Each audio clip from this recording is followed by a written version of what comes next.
Tanpa pakai ini ya.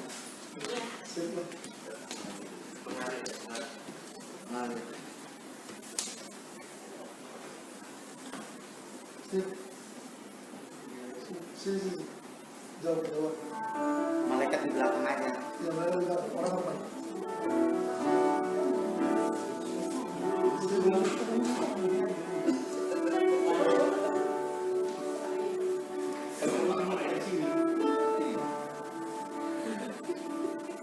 Shalom.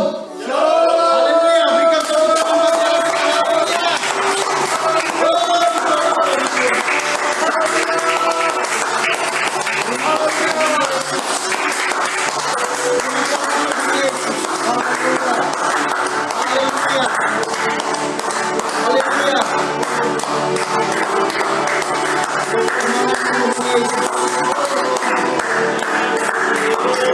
Terima kasih Tuhan Yesus. Kami bersyukur buat anugerah-Mu yang boleh kami rasakan sampai saat pagi hari ini Tuhan. Seberapa kami yang ada di tempat ini Tuhan, kami percaya yang tempat ini adalah kehadiran-Mu dalam hidup kami. Amin. Menyerahkan setiap pribadi lepas pribadi kami ke dalam tangan-Mu. Bahkan setiap anak-anak-Mu yang beribadah lewat streaming saat pagi hari ini ataupun nanti setelah siaran langsung ini berakhir Tuhan. Dialah Tuhan yang memberkati setiap kami, Tuhan yang mengurapi setiap kami, karena kami mau membawa hati kami, hidup kami untuk menyembah Engkau. Kami mau mempersembahkan yang terbaik bagi-Mu Tuhan. Walaupun kadang-kadang setiap hari kadang kami melakukan hal-hal yang mungkin tidak berkenan di hadapan Tuhan, tapi pagi hari ini kami bawa hati kami, hidup kami kepada-Mu Tuhan. Karena kemurahan-Mu nyata atas hidup kami Tuhan Yesus. Terima kasih. Haleluya. Oh Yesus, kami mau menyembah-Mu Tuhan. Kami mau meninggikan Engkau, karena hanya Engkau yang layak untuk kami muliakan, untuk kami tinggikan pagi hari ini Tuhan. Terima kasih. Menyerahkan buat setiap anak-anak-Mu ya, dimanapun mereka berada saat ini, lawat mereka, jamah mereka dalam nama Yesus. Yang dalam keadaan lemah, Kau kuatkan mereka. Yang dalam keadaan sakit, oh Tuhan jamah, sembuhkan dalam nama Yesus. Baik yang ada di rumah sakit, dimanapun mereka berada saat ini, dalam nama Yesus. Lawatan Tuhan juga terjadi atas hidup mereka. Bahkan memberikan penghiburan kepada mereka yang berbuka dalam nama Yesus. Terima kasih Bapa di surga, terima kasih Tuhan. Ini hati kami, ini hidup kami Tuhan. Kami mau memuliakan Engkau, kami mau meninggikan Engkau. Haleluya. Glory bagi-Mu Tuhan. Dimuliakan, amin. Ditinggikan Yesus Tuhan, Yesus Tuhan. Kau Raja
berkat-Mu.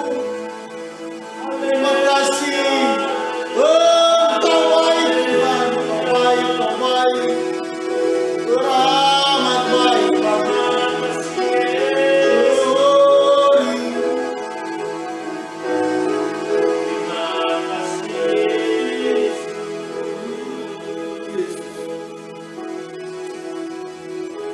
Kami menyembah. Oh,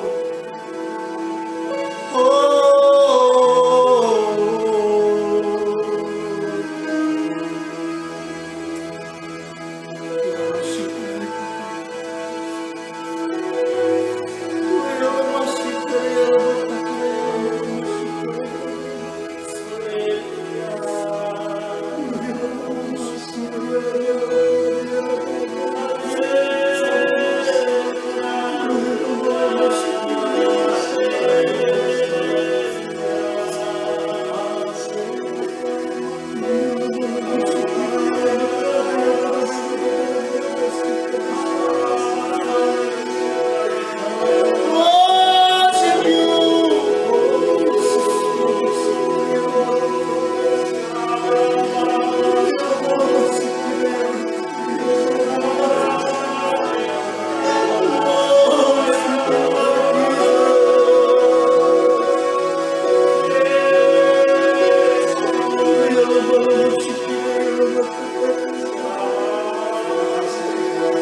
Ali,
worship. I live to worship you.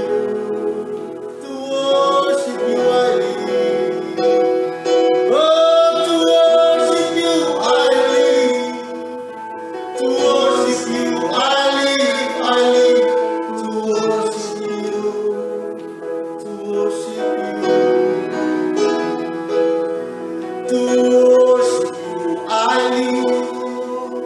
To worship you, I live. To worship you.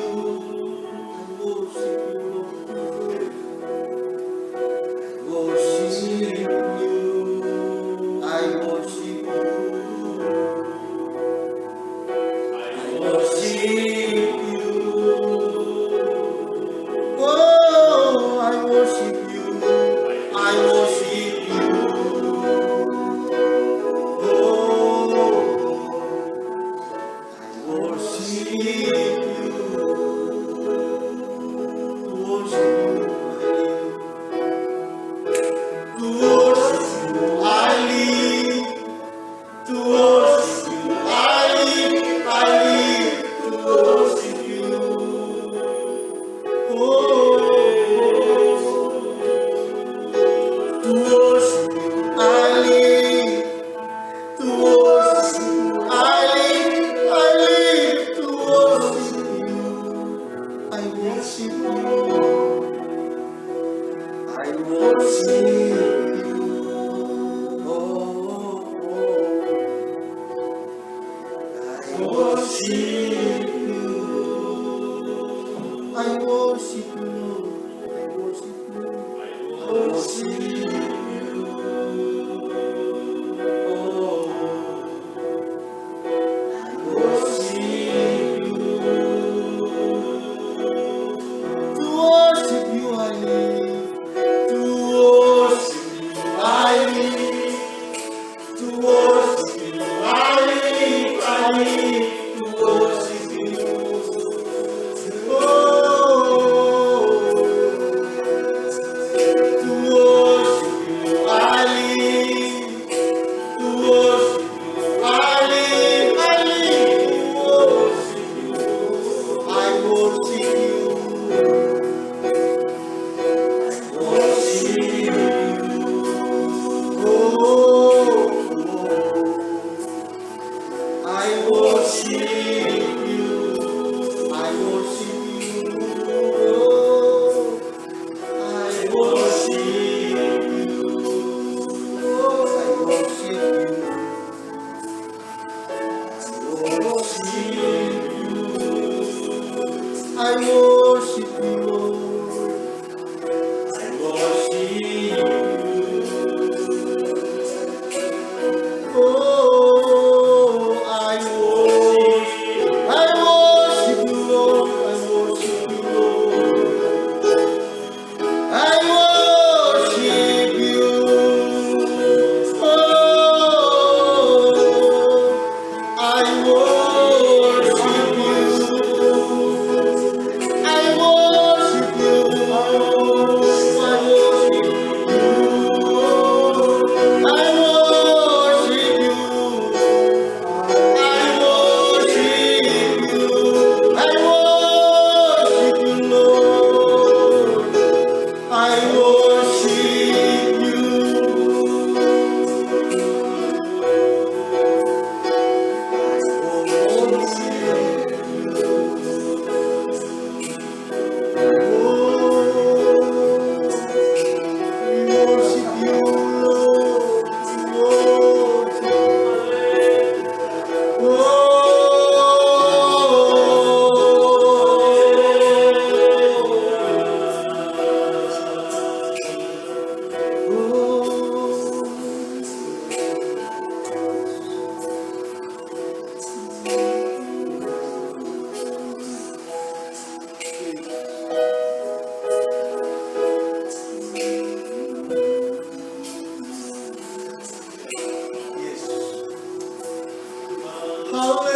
Haleluya,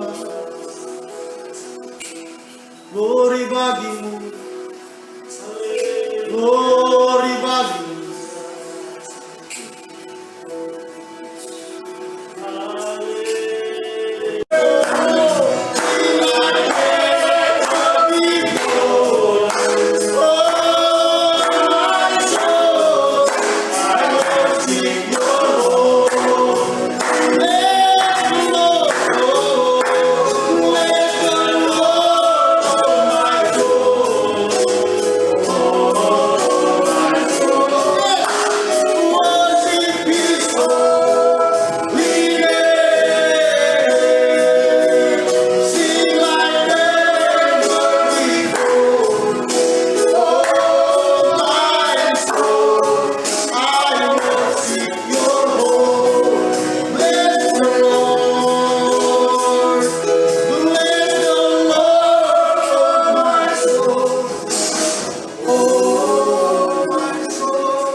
kasih Bapa dan Tuhan Yesus.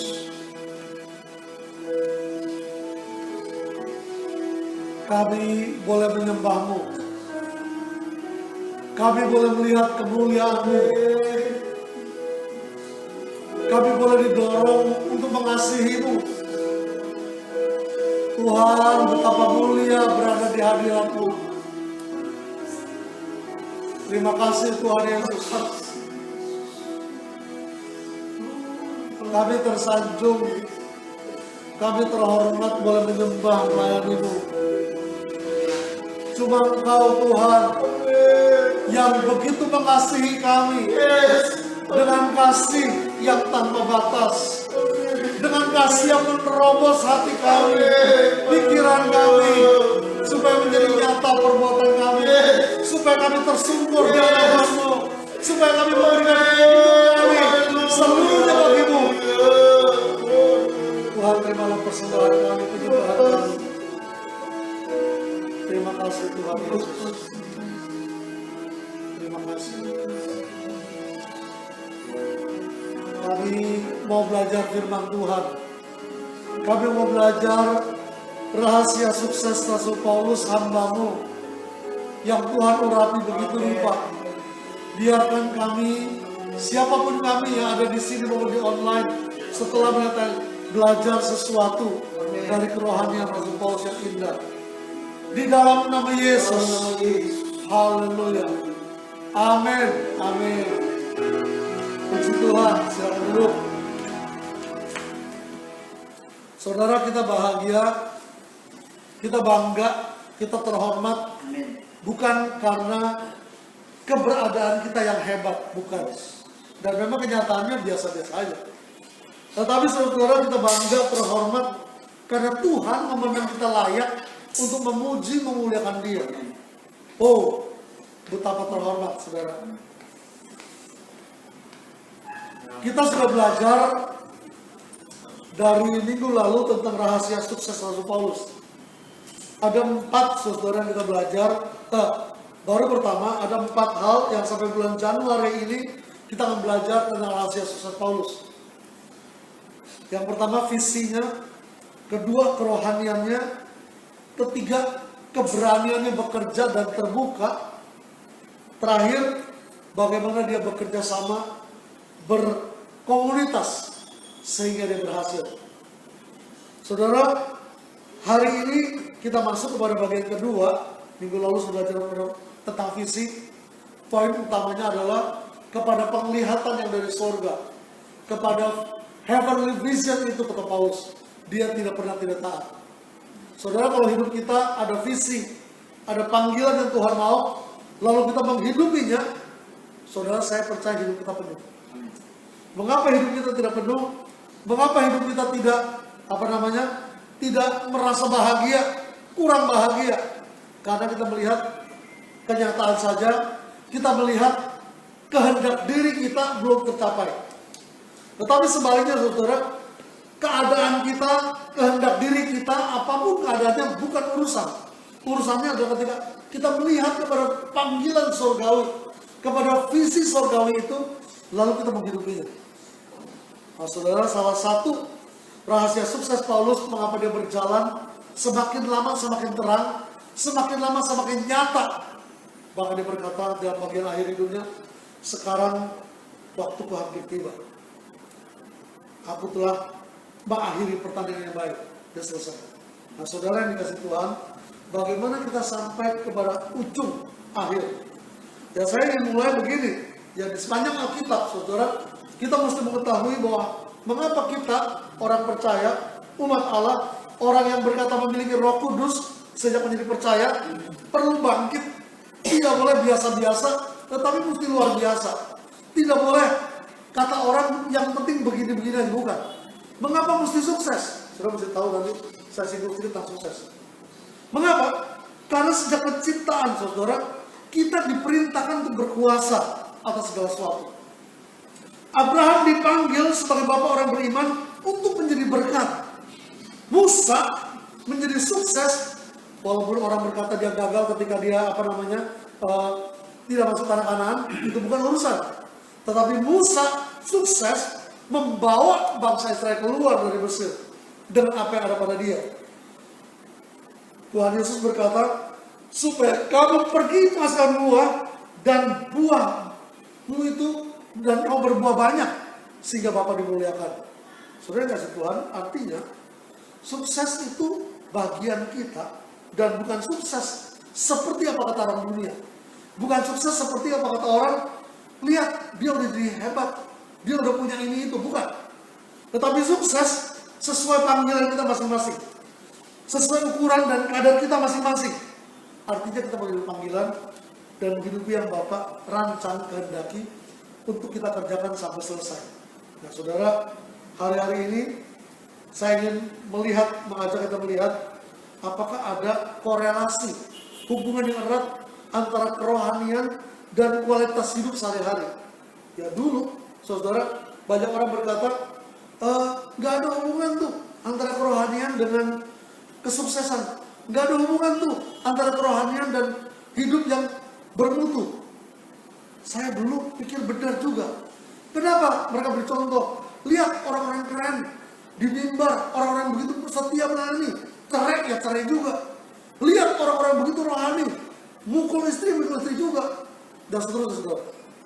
Bahkan di kelompok-kelompok rohani yang katanya pemulihan terjadi perpecahan. Wah, akhirnya saya mendapati waktu itu. Berarti kerohanian bukan sesuatu yang penting, yang begitu rupa membawa kita mencapai keberhasilan seperti Tuhan mau.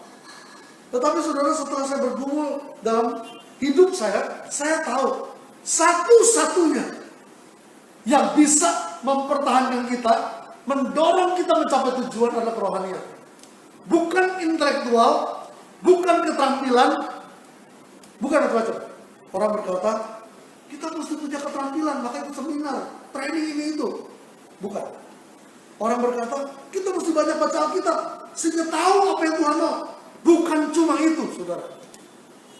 Yang dibutuhkan adalah kita makin hari makin rohani. Bagaimana tahunya?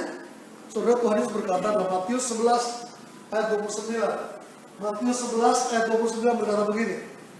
Pikulah kuk yang kupasang dan belajarlah kepadaku, karena aku lemah lembut dan rendah hati, dan jiwamu akan mendapat ketenangan. Saudara, ayat ini berkata, orang sering berkata tentang ayat 28-nya. Marilah kepadaku, kamu yang letih lesu dan berat, aku beri kelegaan kepadamu. Orang suka dengan sepotong bagian depan atau belakang, melupakan bagian lainnya. Inilah rahasia mengapa orang boleh datang kepada Tuhan dengan letih lesu, beban berat, dapat kelegaan. Rahasianya adalah pikul kuk yang kupasang, mengerjakan pekerjaan yang Tuhan mau, yang lain tidak usah. Dan ini dia penting. Ini seperti dua mata uang. Memikul kuk, pekerjaan yang Tuhan kehendaki, bukan cuma pelayanan di gereja, pekerjaan Tuhan kehendaki, dan belajar pada Yesus. Seperti mata uang logam dengan dua sisi, tidak bisa dipisahkan. Mengerjakan pekerjaan Tuhan, belajar pada Tuhan Yesus. Nah, yang kita pelajari hari ini adalah bagaimana belajar pada Tuhan Yesus. Dikatakan, mengapa perlu pikul kuk belajar pada Tuhan Yesus? Dia berkata, karena alasannya adalah, kata Tuhan Yesus, aku lemah lembut dan rendah hati. Cuma itu, saudara. Maka saya yang berkata, kalau kita mau dapat ketenangan, kalau kita mau belajar kerohanian sejati, hari ini banyak orang belajar spiritual formation, bagaimana rohani yang baik. Tanggal 12 saya punya kesempatan untuk berbicara tentang rohani. Saya senang sekali dengan ayat ini. Lemah lembut dan rendah hati itu ukuran. Kita berkata pertumbuhan rohani makin lama makin cocok dengan Tuhan Yesus. Gambar Allah itu yang kelihatan. Makin serupa Yesus. Yesus berkata, siapa berkata berada dengan Yesus, dia wajib hidup sama seperti Yesus. Artinya apa? Mencocokkan diri dengan Tuhan Yesus. Dan Paulus salah satu orang yang berkata, ikutilah aku, karena aku telah mengikuti Yesus. Belajar padaku, karena aku ikut belajar Tuhan Yesus. Ikuti cetakanku, kata Paulus. Be example by me, karena aku dicetak oleh Tuhan Yesus. Itu paling gampang apa ayatnya. 1 Korintus 1:1:1. 1 demi 1. 1 Korintus 9 ayat 1. Nah saudara, sekarang kita lihat bagaimana Rasul Paulus. Saya mau masuk pada bagian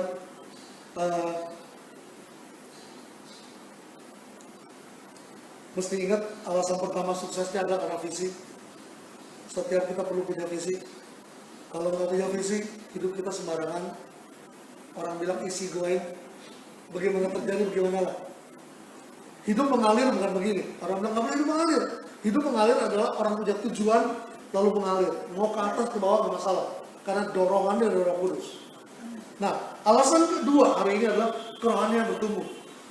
Saudara, bagaimana rohani bisa bertumbuh?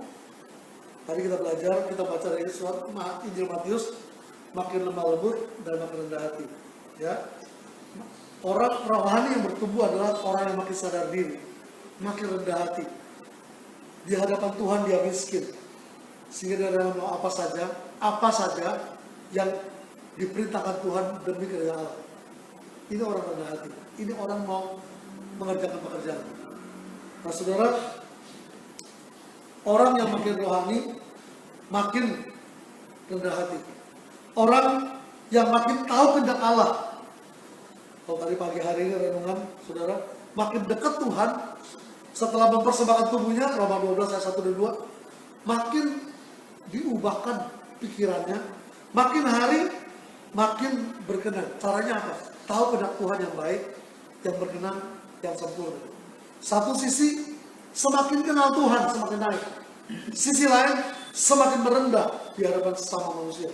Coba lihat Paulus, ya saya pernah merenungkan bagian ini secara cepat tentang Paulus, tetapi hari ini kita mau merenung 3 hal ini.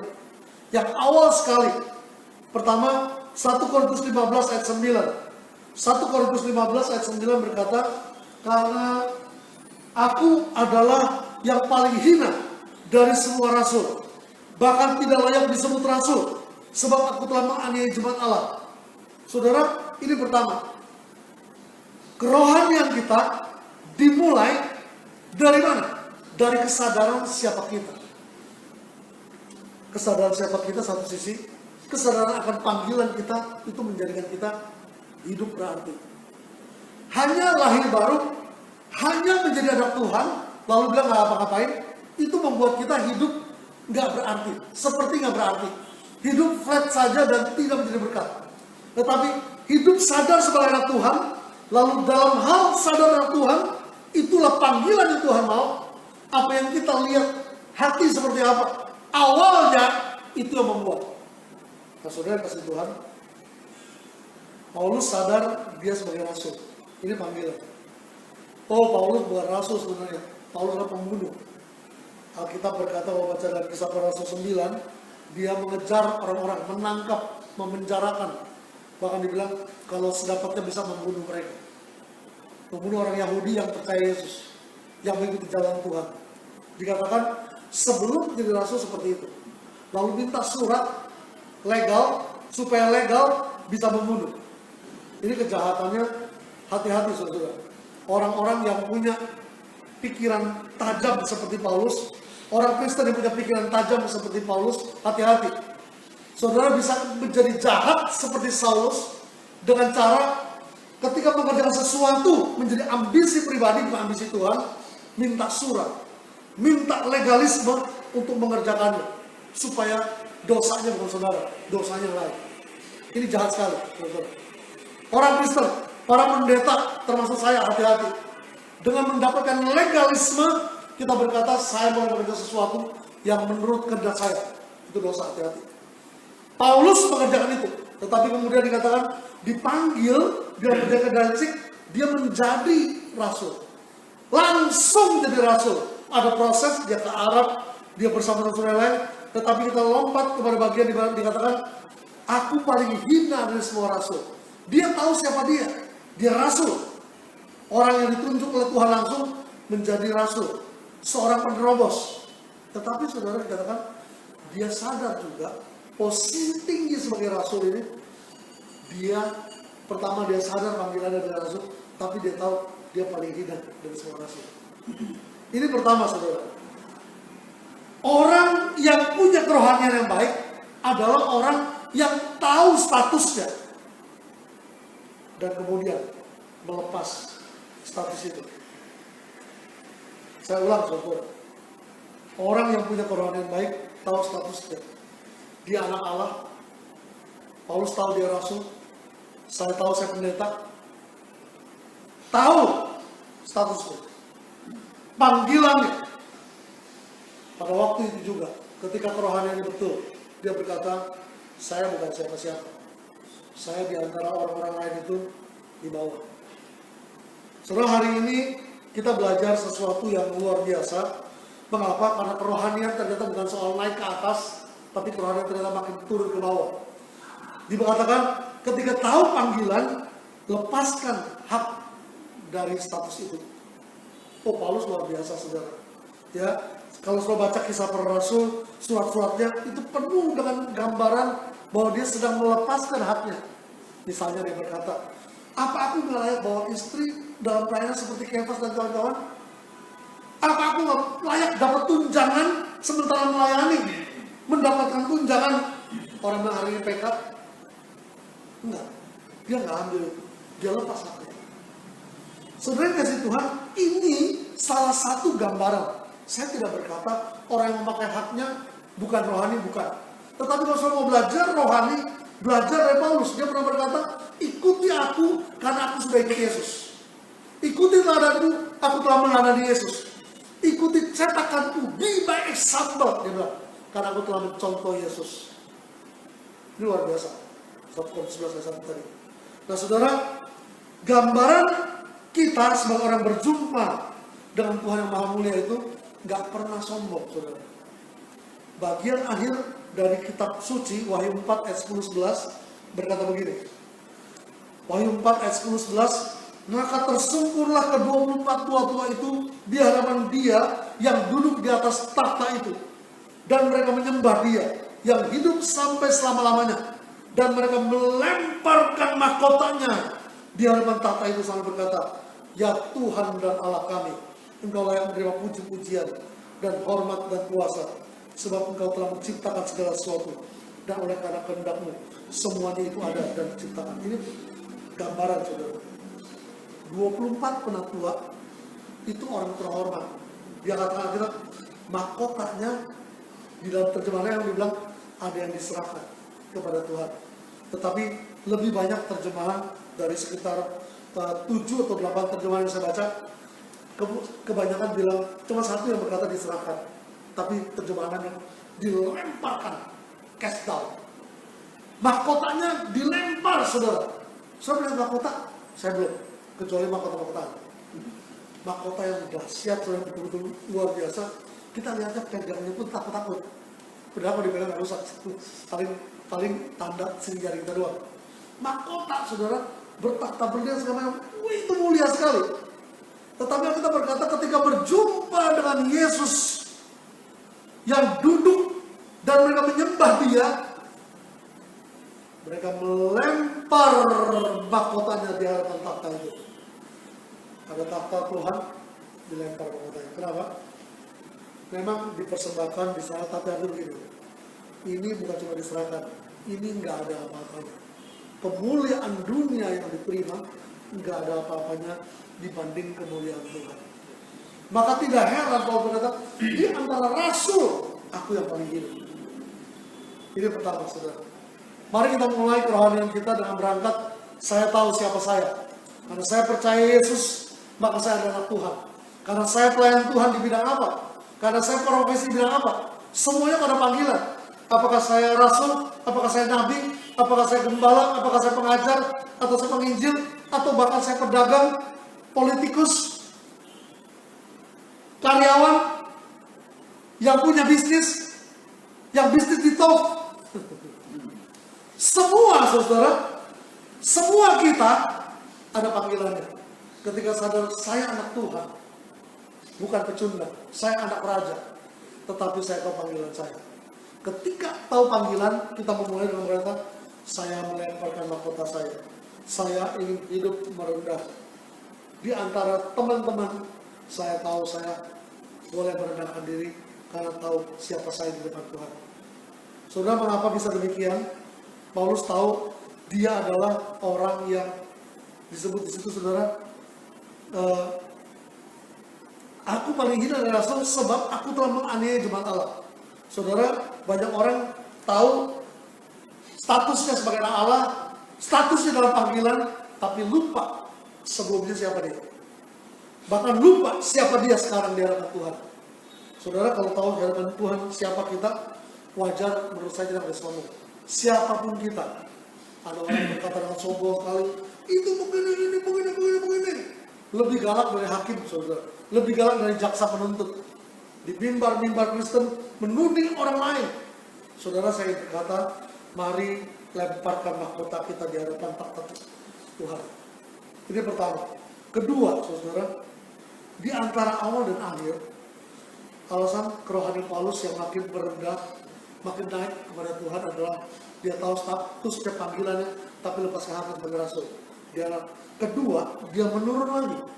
Di antara awal dan akhir, sebelum dia mencapai garis akhir, dia mulai dengan status dan panggilannya, kemudian dia berkata, dengan hidup bersama saudara seiman, itu posisi normal. Hari ini kita semua ada posisi normal. Wajar, biasa-biasa saja. Tetapi kemudian berkata, di antara saudara seiman, orang kudus, dia paling hina. Lihat Efesus 3 ayat 8. Efesus 3 ayat 8 berkata, kepadaku yang paling hina di antara segala orang kudus telah dianugerahkan kasih karunia ini untuk memberitakan kepada orang-orang bukan Yahudi kekayaan Kristus yang tidak terduga itu. Saudara perhatikan, di antara segala orang kudus telah dianugerahkan kepadaku kasih karunia, yaitu apa? Memberikan kepada orang bukan Yahudi kekayaan Kristus yang tidak terduga. Dan dia berkata di antara segala orang kudus itu dia paling hina. Saudara, ini menarik. Kalau di antara orang-orang besar mungkin kita berkata, oke lah, saya termasuk yang enggak besar, masih bisa. Tapi di antara orang-orang biasa, saudara, tanda kutip di antara saudara seiman, apa kita berani merendahkan diri? Tidak perlu disuruh-suruh memberi duluan salam. Saudara, mungkin kita nggak sombong seperti kelihatannya, tetapi dengan kita diam saja, tidak beri salam duluan, kesannya kita sombong banget. Jadi hari ini saudara, mari jangan biarkan kesan jelek. Bukan berarti kita jaim, jaga image, bukan. Tetapi mari kita belajar, saudara, untuk di antara saudara seiman merendahkan diri. Saya masih ingat saudara bukan cerita, ini pengalaman. Ketika satu kali saya di STT, di mana saya sekolah, saya sedang tawar hati. Memang tidak sampai kepada pikiran untuk mengundurkan diri sebagai hamba Tuhan, berhenti sekolah, bukan. Tetapi saya tawar hati. Itu mungkin tahun kedua saya di STT. Waktu sedang duduk di chapel menunggu seorang pendeta besar. Pendeta besar itu adalah karena dia orang nomor 2 dari pendiri sekolah itu, dan masih hidup waktu itu, sekarang sudah meninggal, sudah pulang surga. Ketika itu mungkin jam 9.30 chapel, dan kita nggak tahu siapa ngisi chapel, nggak kayak sekarang diumumin apa-apa. Tiba-tiba pintu chapel yang dari triplek itu dengar kejegrok, terbuka pintu. Waktu terbuka chapel, ada suara cadel mencek berkata, "Selamat pagi." Saya tahu, karena saya tahu beliau di gereja tempat saya melayani sebagai pemuda. Beliau pernah datang dan saya merasa sesuatu urapan rohani. Dan saya tahu orang the same, orang suci. Ketika beliau masuk, dia berkata, "Selamat pagi." Seperti Petrus datang ketika orang-orang Israel sedang dibakar dan dianiaya. Shalom. Saudara, hari itu saya menyadari, ketika dia berkata selamat pagi, ketawar hati yang saya runtuh. Saudara, ada orang yang kita anggap besar datang, dan ketika datang hanya berkata shalom, selamat pagi, selesai. Wah, saudara, buat saya ini gambaran siapa dia. Itu waktu saya mahasiswa. Waktu saya sudah menjadi hamba Tuhan, kita ada rapat hamba Tuhan sinode besar. Saudara, kemudian Bapak Pendeta ini datang kembali dari Amerika, ngobrol, sharing, bikin kebaktian gitu. Kemudian ada persatuan hamba Tuhan. Saya nggak tahu dari 50-60 hamba Tuhan yang kumpul di satu gereja lokal waktu itu. Lalu kita ngobrol. Sementara ngobrol, beliau sedang sharing dengan semua. Tiba-tiba datang tuan rumah, satu orang ibu bawa makanan, nampan besar, ditaruh di tengah. Harapannya orang yang mau makan silakan ambil kuenya atau apanya begitu. Tapi nggak ada satu orang berani gerak. Tiba-tiba dia bangun. Lalu dia ambil nampannya, dia jadi kolektan, dia ngadarin satu persatu.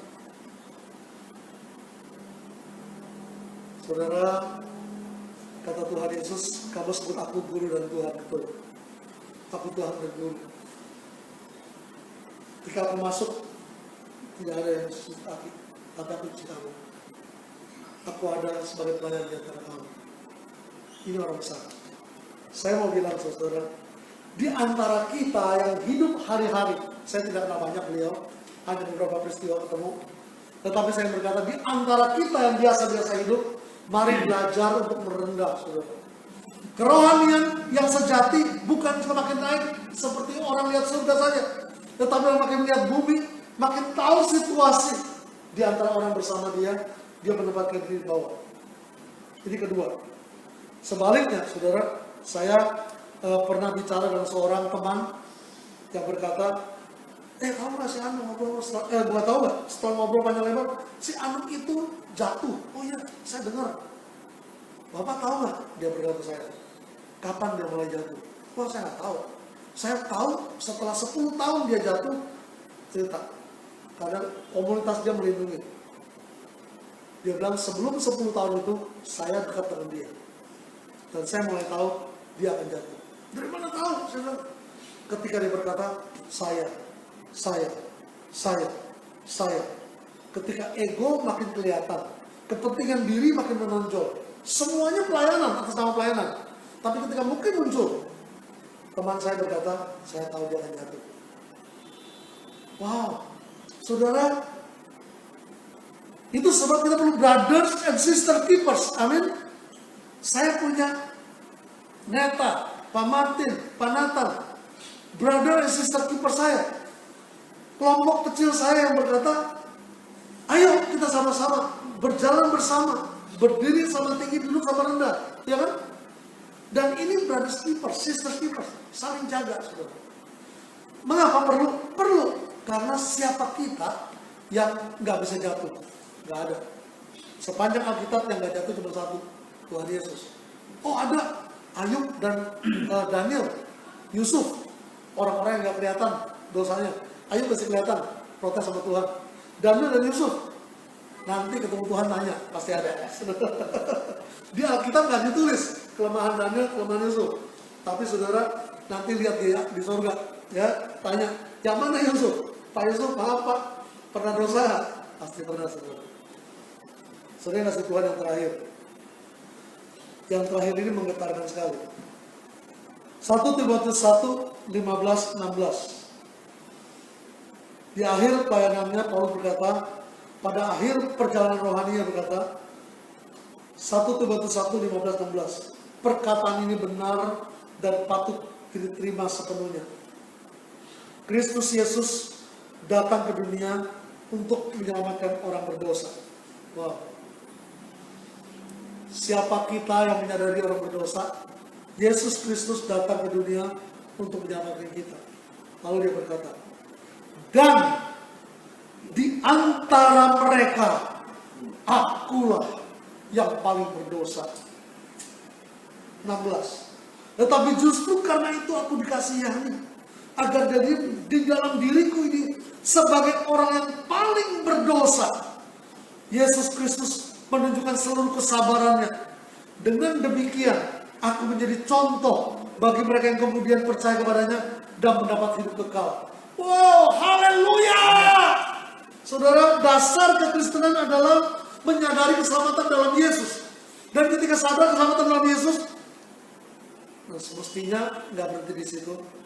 Semakin bertumbuh rohaninya, sampai di belakang dia bilang, di antara orang-orang ini aku orang berdosa. Yang paling berdosa. Yang paling berdosa. Saudara, kapan kita menghakimi orang? Kapan kita menjadi sombong? Kapan kita merasa yang lain yang bukan kehendak Tuhan? Ketika kita tidak di hadapan Tuhan. Kalau kita hidup di hadapan Tuhan, korang deo. Saya percaya saudara, tidak ada tempat buat kita untuk sombong. Saudara. Bahkan kita yang berkata, Tuhan mulialah namamu. Engkau diampuni tinggi. Tidak ada yang lain. Mahkota juga dilempar. Kenapa? Karena Tuhan cuma Engkau. Dan ketika ingin mengerjakan panggilan kita, saudara, cara yang paling gampang adalah semakin turun ke bawah. Semakin menjadi pelayan sebagai orang paling berdosa. Dia berkata, di antara semua orang berdosa, aku paling berdosa. Saudara, kita berkata, siapa banyak diampuni, banyak berbuat kasih. Boleh juga berkata, mengapa orang sedikit saja berbuat kasih, atau tidak berbuat kasih sekalipun? Karena mereka mengalami sedikit kasih, paling tidak sadar pengorbanan Yesus cuma sedikit saja. Atau bahkan melupakan pengorbanan Yesus, lalu menjadi keras, menjadi tawar, bahkan menjadi melawan kebenaran. Saudara, justru orang-orang yang menyadari di hadapan Tuhan, dia orang paling berdosa. Orang ini gak bisa diapain lagi, kecuali bilang, saya mau butuh kasih karunia Tuhan. Dan kalau demikian, di antara orang paling berdosa, saya paling berdosa, di antara orang paling berdosa, maka justru dibilang, justru karena itu aku dikasihani. Kalau aku dikasihani, aku gak bisa macam-macam. Amin. Saudara, ini luar biasa. Mengapa luar biasa? Karena kalau baca Alkitab, tadi saya berkata, orang makin rohani, makin dengar Tuhan, makin dekat Tuhan. Ya, dia makin tahu kehendak Tuhan yang baik, yang berkenan kepada Allah yang sempurna. Kapan? Ketika persembahan tubuhnya, pikirannya terubahkan. Itu terkenal hari ini. Jangan Roma 12:1-2. Tetapi kemudian saudara, dengan dia makin tahu kehendak Tuhan, yang baik, yang berkenan, yang sempurna, yang betul-betul punya sempurna tak berdasar kehendak Tuhan, dia makin turun, saudara. Makin turun, dia tahu statusnya, panggilannya, dia tahu hidup di antara semuanya, dan di antara orang berdosa paling rendah. Dari mana tahu Paulus bertumbuh? Di dalam ensiklopedia Alkitab, saudara, 1 Korintus itu yang pertama dia berkata di antara para rasul, itu ditulis antara tahun 53 sampai 56 Masehi. Artinya tahun 0 minus 4 tahun minus 2 Masehi Yesus lahir. Tetapi anggaplah 0 tahun 53 sampai 56 itu Paulus tulis surat Korintus. Waktu dia bilang, aku di antara para rasul, aku yang paling hina. Di surat Efesus itu tulis 57 sampai 59 Masehi. Jadi setelah ditulis 53 sampai 56, setahun 2 tahun kemudian dia tulis Efesus. Tadi berkata di Korintus, aku paling hina dari para rasul. Kemudian bertumbuh rohaninya, dia makin turun. Di antara orang kudus, aku paling hina. Surat Timotius ditulis kira-kira tahun 63 Masehi. 3-4 tahun kemudian dia tulis Timotius. Kalau tadi dia berkata di antara rasul aku paling hina, di antara orang berdosa aku paling hina, di antara saudara seiman orang kudus, di antara orang berdosa aku paling berdosa. Sudah tahu, makin bertambah usia, sewajarnya makin dekat Tuhan, makin merunduk. Dan Paulus meninggal kira-kira tahun 65 Masehi. Dia telah mengakhiri pertandingan baik. Orang-orang rohani, saudara, ada yang berkata, bukannya tahu mati kapan, bisa tahu bisa enggak, itu urusan lain. Tetapi buat saya, saudara, orang-orang rohani dia tahu, makin hari dia makin merunduk. Wajar orang Kristen makin tua, makin jadi berkat. Kalau orang Kristen makin tua, makin jadi beban. Orang Kristen makin tua, makin nyusahin, saudara. Maaf ini, ya, saya belum tua, saya masih muda, baru 59 tahun ini. Menurut WHO, menurut ukuran sukses dunia, katanya orang-orang sukses umur 60-70. Orang paling efektif 60 atau 70. Kalau saya belum efektif, setahun lagi. Jadi masih semangat. Nah, tapi saudara, sekali mau 60, 70, nggak ada urusan, mau 40, 30, 20, nggak ada urusan. Urusannya adalah, kalau saya makin kenal Tuhan, saya makin mempersembahkan diri saya, tubuh saya yang hidup yang kudus yang berkenan, maka perubahan pikiran saya, mindset saya makin hari makin kenal Tuhan. Tahu tentang Tuhan yang baik, yang berkenan, yang sempurna. Tapi sisi lain, kerohanian itu memperlihatkan saya makin tahu diri. Panggilan saya, ketika tahu panggilan saya tahu saya hamba dari semuanya. Ketika tahu di antara saudara yang lain, saya lebih rendah maka saya melayani. Ketika tahu lebih dahsyat keselamatan Tuhan, saya paling dikasihani. Saudara, apa rahasia sukses Paulus? Pertama, visi. Kepada visi yang dari atas, aku tidak pernah tidak tahan. Saudara, saya punya visi.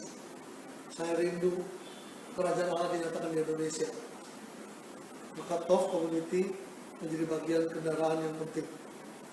RTC akan merger dengan TOF. Gak tahu kapan, gak tahu di caranya. Tapi yang paling penting, saudara, gak penting TOF, gak penting RTC. Yang penting kita sedang melakukan sesuatu yang Tuhan mau. Makin hari tahu pada Tuhan yang baik, yang berkenan, yang sempurna. Tetapi dalam rangka menjalani itu, di antara saudara-saudara seiman, di antara panggilan kita, mari merendah. Mari sadar siapa kita, lepaskan hak kita. Mari turun ke bawah, berkata saya pelayan dari semua. Mari punya konsep sadar, saya paling dikasihani, karena saya paling berdosa. Saudara berkata, saya kok gak puas hidup, karena saudara gak punya visi.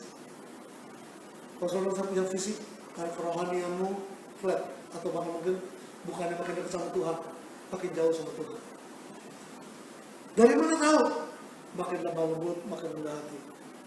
Gimana caranya? Ayo aja lihat. Kemarin segini, sekarang masih makin rendah hati. Nanti makin rendah hati, makin rendah hati. Biar Tuhan tolong kita menjadi gereja, orang percaya yang sadar siapa kita di hadapan Tuhan.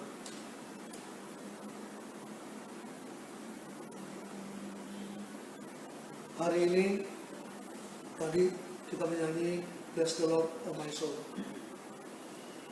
Kadang kita berkata Tuhan, saya mau menyembah Tuhan, tapi dengan sekedar enggak. Sing like never before, gitu. Mari menyanyi seperti belum pernah, lebih lagi buat Tuhan.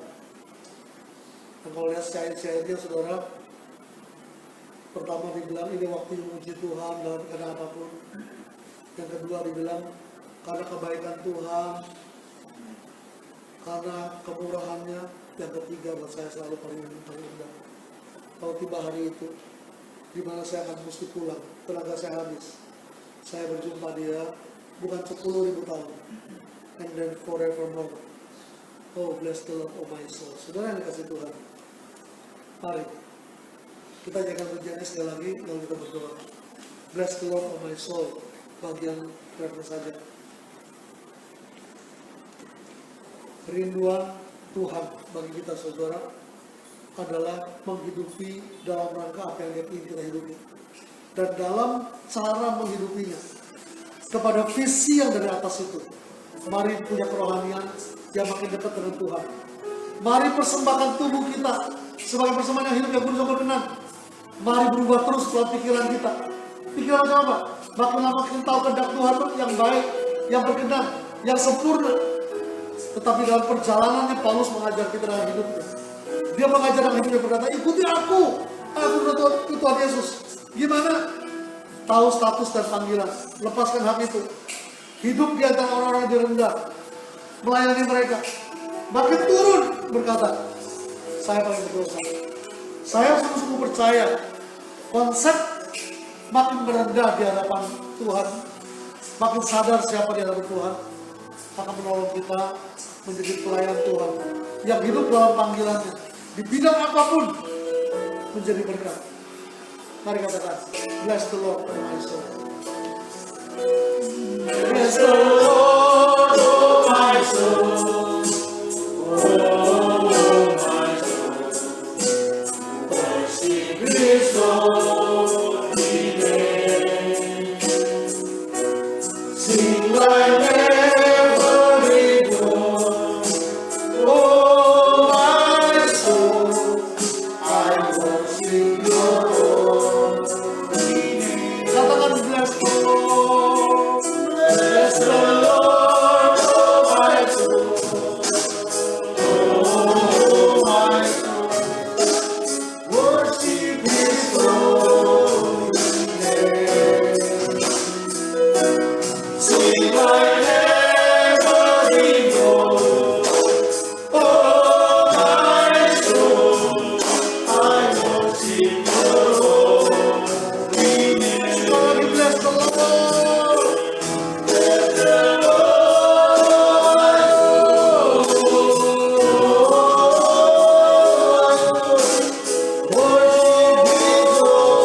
bangkitkan diri.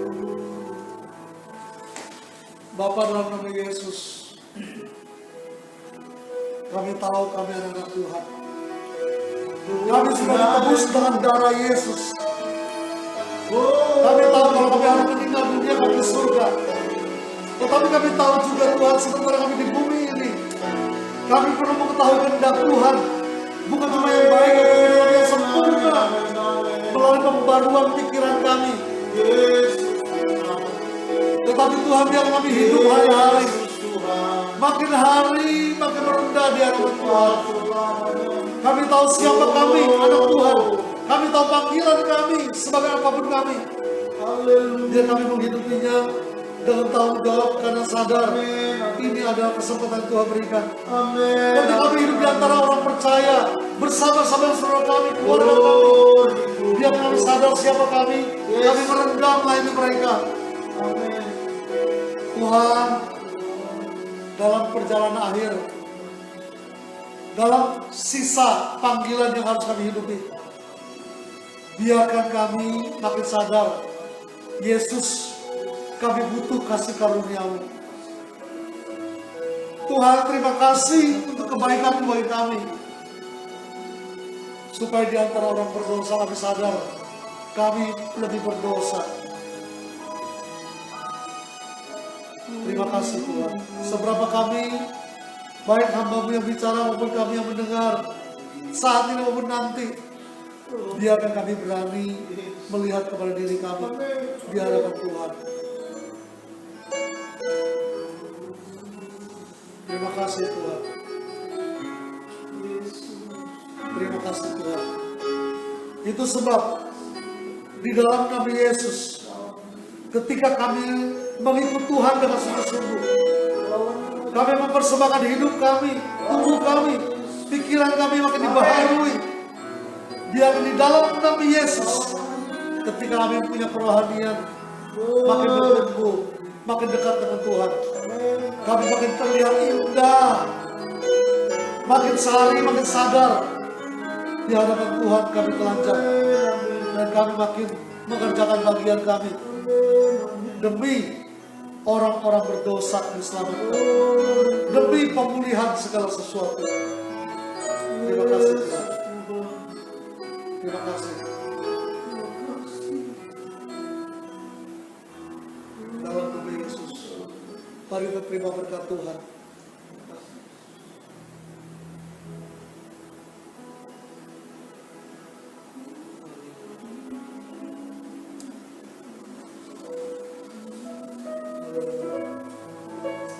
Benar Tuhan, segala pujian.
Sebab segala sesuatu dari Dia, oleh Dia, kepada Dia, bagi Dia, Bapa dalam nama Yesus segala kemuliaan, sampai selama-lamanya. Itu sebab kasih karunia Tuhan Yesus yang melimpah-limpah, rangkulan kasih Bapa yang tidak pernah berubah, di dalam kuasa Roh Kudus yang menerobos segala sesuatu, yang membuat kita penuh daun-daun penghiburan, menjadi penghiburan, turun atas saudara sekalian hari ini sampai kita berjumpa muka dengan muka dengan Tuhan Yesus. Amin. Amin. Haleluya.